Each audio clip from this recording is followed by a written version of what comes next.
Okay, we made these tinctures. I made these tinctures on May 8th of 2024, and they have sat in a cool, dark place for the remainder of the time. We are now at December 18th, so they didn't have to stay in this long, but it won't hurt them to stay in this long. How you make a tincture is to take the plant matter and put it in the jar loosely, not crammed right down, but loosely, and then top it with about an inch of straight alcohol. If you make moonshine, great.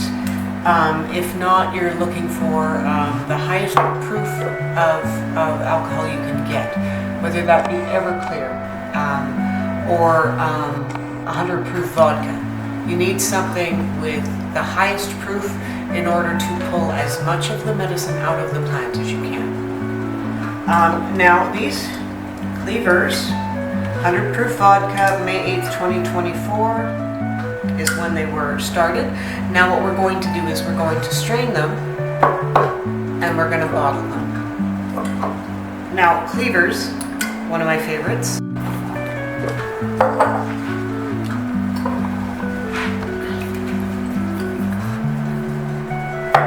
So we're going to do all of our Cleavers together because I do multiple jars at a time.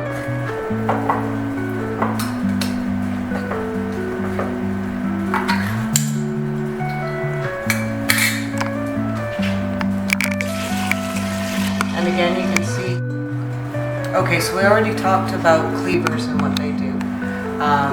They detoxify the body, they drain the lymph, they also treat kidney stones and kidney and bladder infections. So we have strained the plant material out, and now we have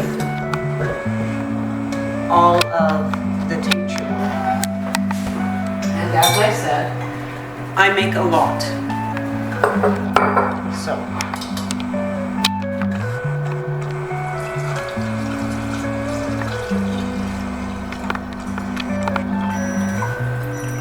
now these are quart jars.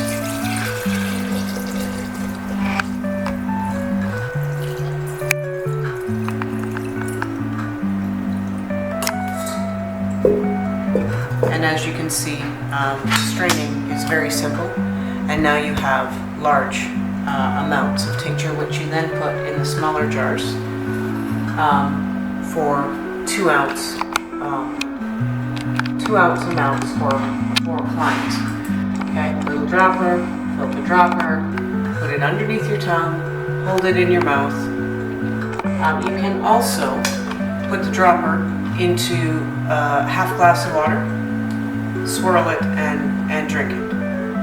Same effect. So, okay, Cleavers are complete. Now, let me just clean this out.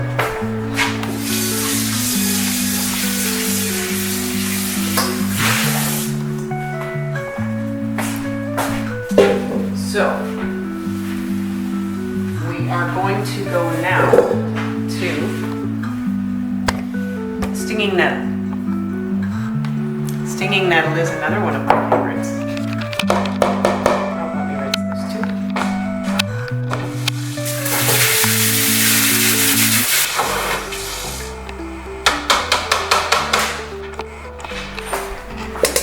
Stinging Nettle.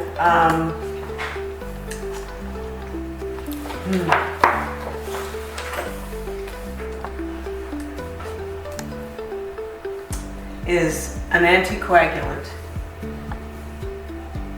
It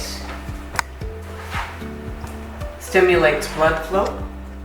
It's a whole body tonic. If you've got an enlarged spleen, this is what you want to take due to the fact that it stimulates your lymph and stimulates your blood flow.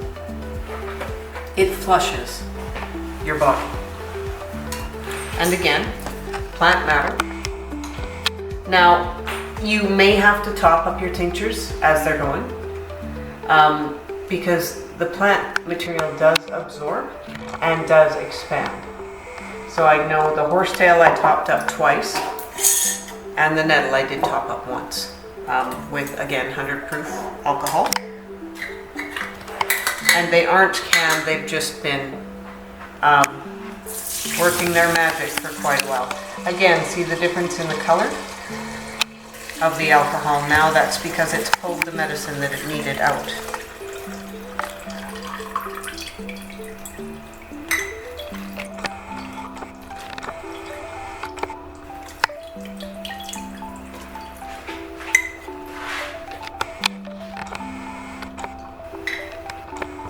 And you don't necessarily want to put this plant material in your compost due to the fact that it is highly concentrated alcohol.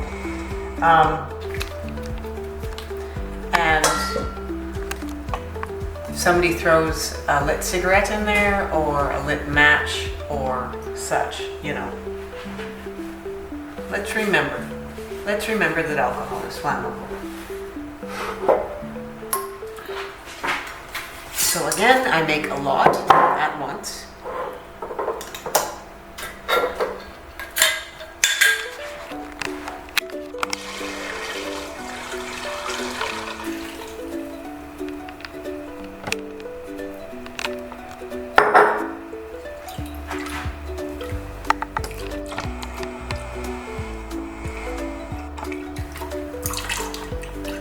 If you were straining in cheesecloth, you could wring it out really well.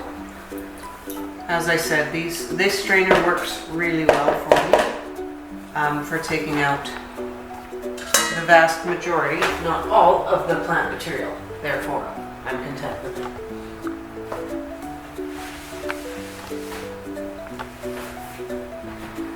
Okay, now again, we've got beautiful tincture. And the reason for this video, you guys, is just so that you can see really how easy it is to make your own medicine. There is not a person that can't do it.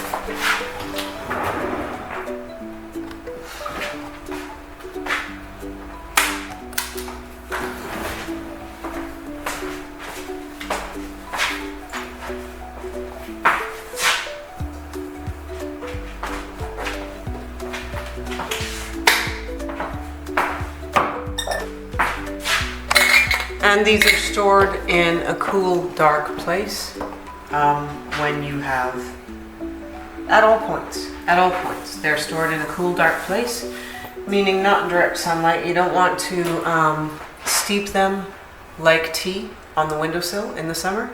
You want to keep them in a cool, dark place where they can work their magic specifically in that environment.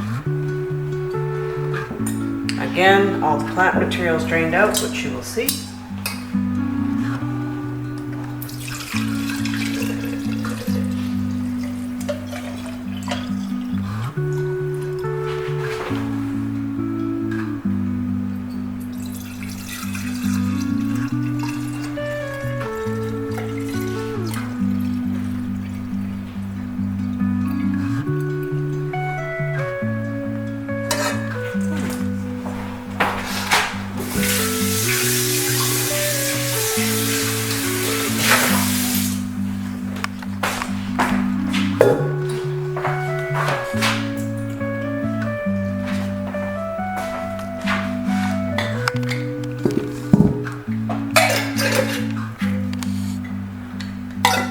Now, again, these can be stored as is, or if you're putting them,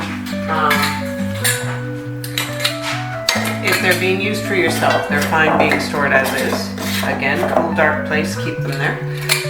What I do at this point is I've got the information on when I put them in to the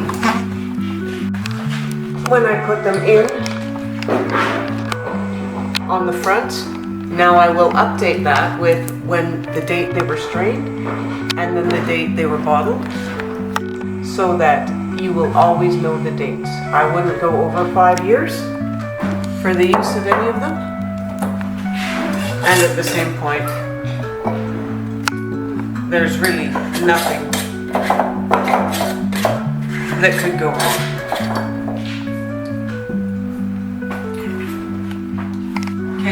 Let's talk about horsetail. Anti-inflammatory, antifungal, antimicrobial.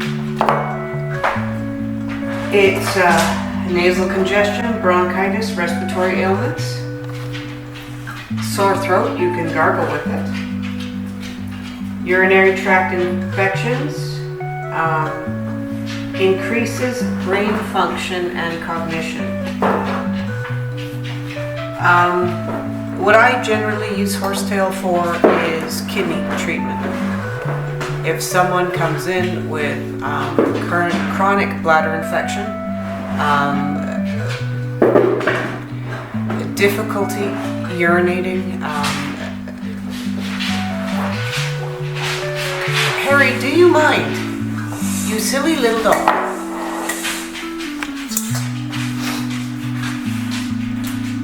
Harry, are you upset because you have to wear the cone of shame? So yes, generally I consider horsetail's kidneys, and it can also be all bronchial and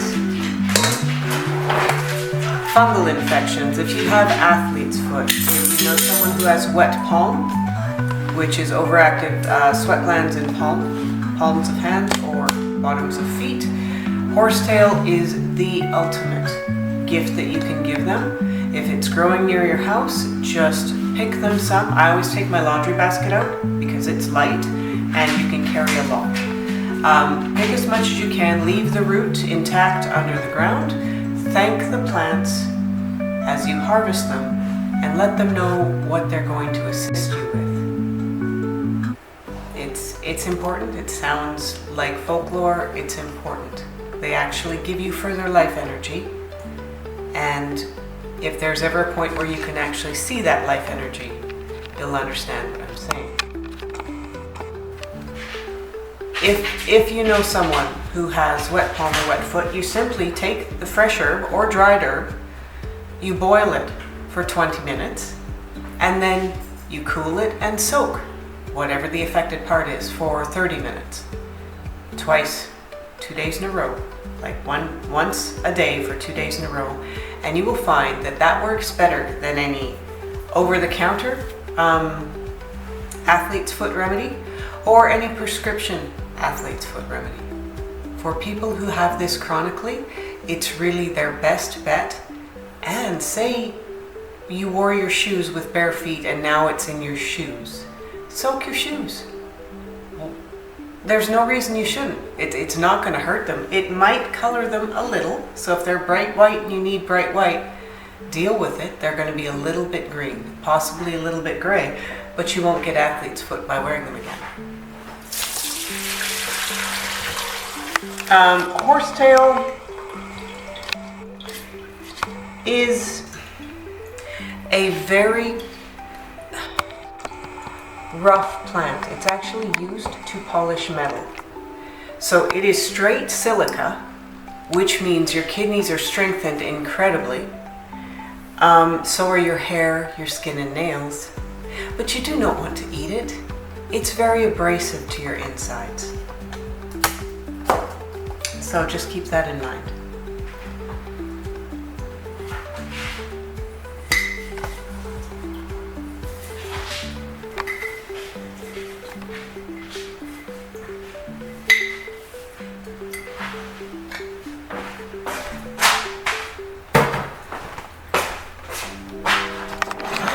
And again, I make a lot.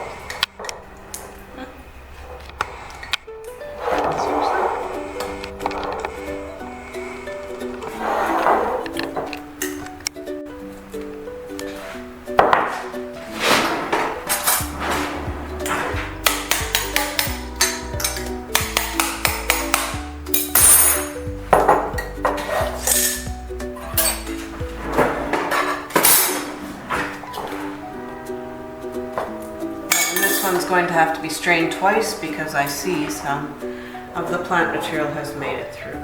Maybe you can do another video on how to open hard to open jars. It's the first one I've been able to open.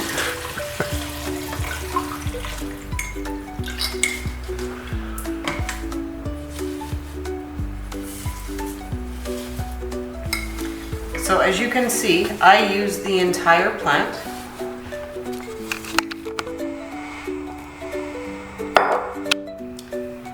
The stalk separates itself from these little membranes, and it's actually hollow. So these are very, very fibrous, and they're used to polish metal.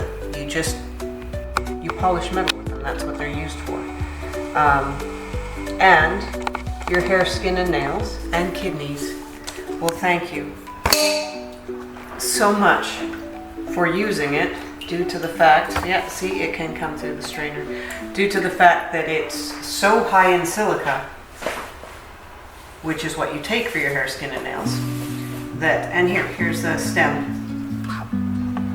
So the stem is in sections, and each section just pops apart from the next. And then the branches, so to speak, they're thin and fine and grass-like, as you can see from the mess that I've made on the counter.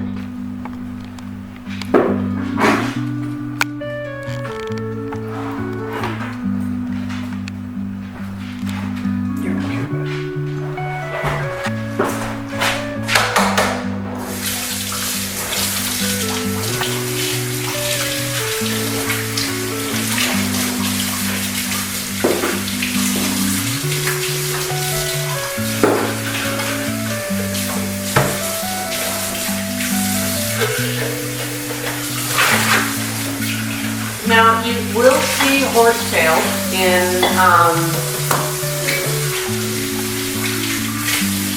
beauty supply stuff that wants to make your hair and nails more beautiful. And it is effective. I tend to use it in a tincture form rather than a capsule due to the fact that it's so abrasive. The last thing any of us want is to make it more difficult for our bodies to absorb the nutrients. Now I understand if you're a recovering alcoholic and you do not want to use alcohol in your tinctures, I do understand that and I honor that. Grind it as fine as you possibly can into a powder before you put it in a capsule, because it is very abrasive. And if it's very abrasive to us, think of your esophagus, think of your colon, think of your stomach lining. You have to grind it to a point that it is more than soft to the touch. Think of diatomaceous earth and how fine that feels. That still shreds the exoskeleton of any beetle or bug. So remember that just because it feels soft and powdery to our fingers does not mean it doesn't have the same effect internally as something as abrasive as diatomaceous earth does. So please take that into consideration. Now I also have a smaller strainer to get smaller plant matter, and I know there's plant matter in here. You know what? I think I'm going to do this way.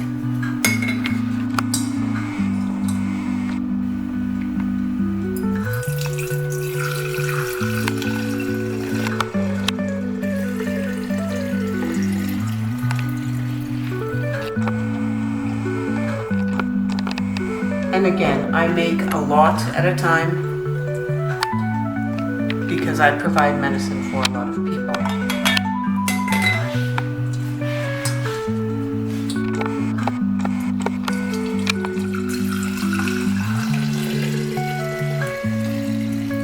So you can see the plant matter at the bottom, and you can see it's so heavy due to the volume of alcohol that's already in it that it just stays in the cup. So the strainer is empty.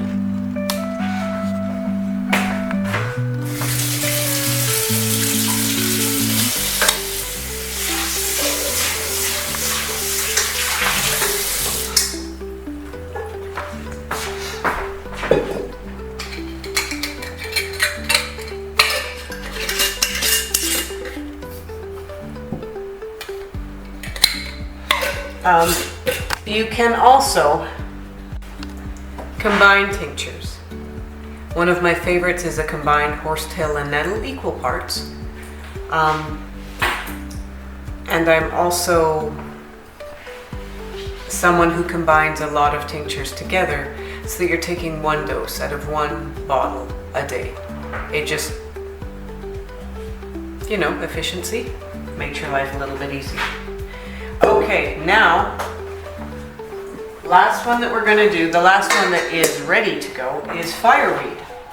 It's anti-inflammatory, it's anti-astringent, it's antimicrobial, but what Fireweed does that nothing else does that is so cool is that it eliminates all your gut bacteria and replaces it with healthy, fresh gut bacteria. It's like a prebiotic. If you put 6 leaves in a cup of boiling water and let it steep for 15 minutes and drink that once a night, your entire gut bacteria is replaced. It heals your healthy gut by promoting your body to produce mucilage, which is like slime. And it coats from your esophagus all the way through your gut, through your intestine, right to your rectum. So it seals the leaky gut. And the nutrition that you take in is then absorbed through that mucilage, through your gut lining the way it's supposed to be absorbed. Instead of the toxins going through your leaky gut and back into your body, it creates a barrier that nutrition can still go through but toxin cannot. It is incredible. Fireweed is the first thing that grows after the most devastating event, such as a forest fire. And it's simply the most amazing, well, okay, it's not the most amazing plants. We will discuss numerous absolutely amazing plants, but fireweed is pretty special.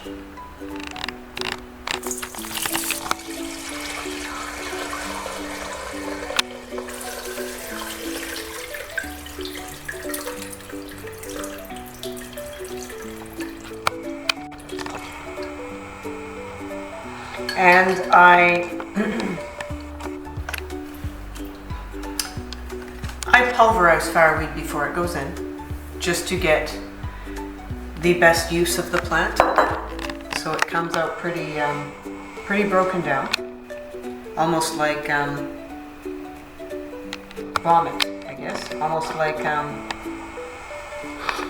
plant vomit. It's bunny vomit. I'm not sure. It comes out very broken down. You can't see the leaves anymore. It's quite pulverized. I just want to get the most medicine that I can out of the plant.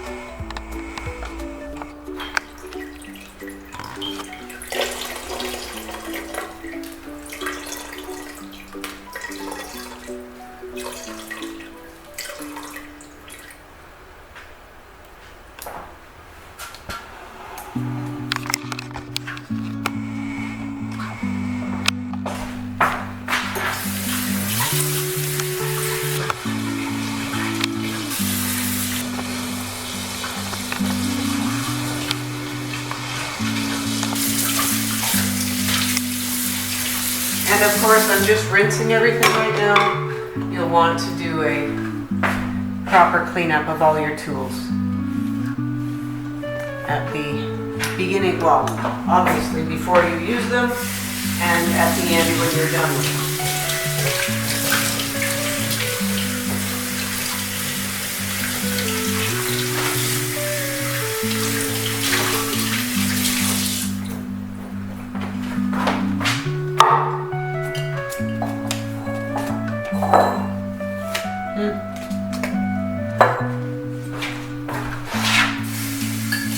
And if you're one of those people who is right on time for everything, you have an incredible calendar program, all the power to you.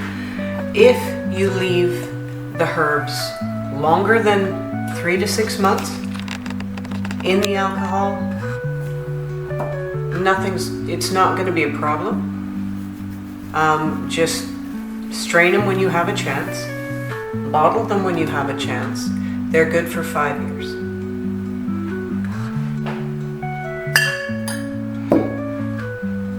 I'm going to use the small strainer again, just in case.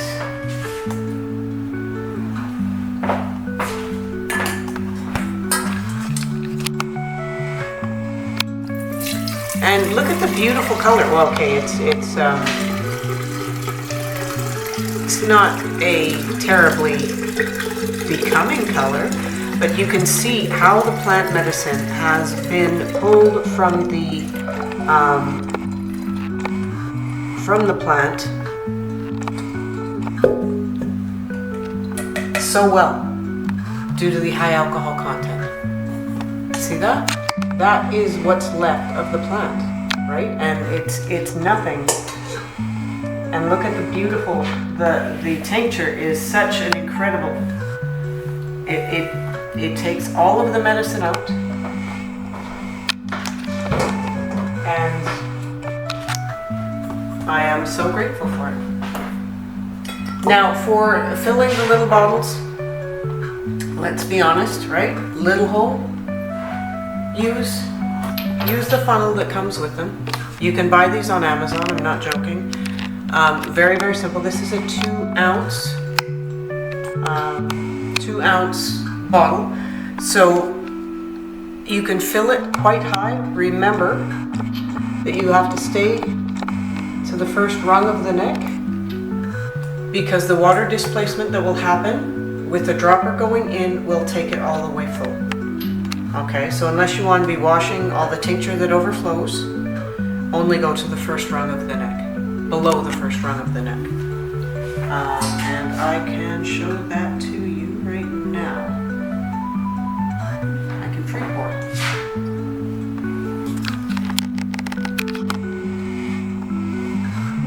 Or not. Or not.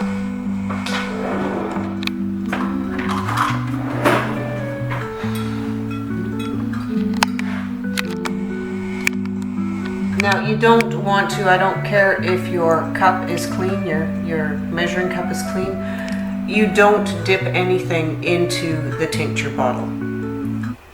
That is asking for a bastardization of your tincture. I don't care what kind of dish soap you use. There could be remnants. It will impact, if you continuously do it, it will impact the quality of your tincture. And one other thing that I would like to recommend is setting your intention. There we go.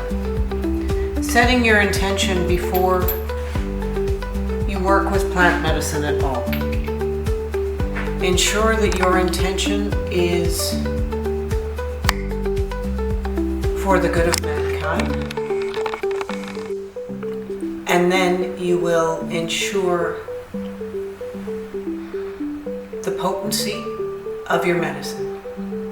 You thank the plant, you tell the plant what it's going to be used for, and you keep your intention at its highest possible point while creating the medicine.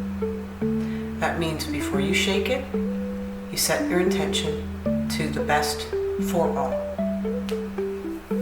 That will ensure that throughout the entire process, the potency is going to remain the highest it could possibly be, and the added energy of your love in the process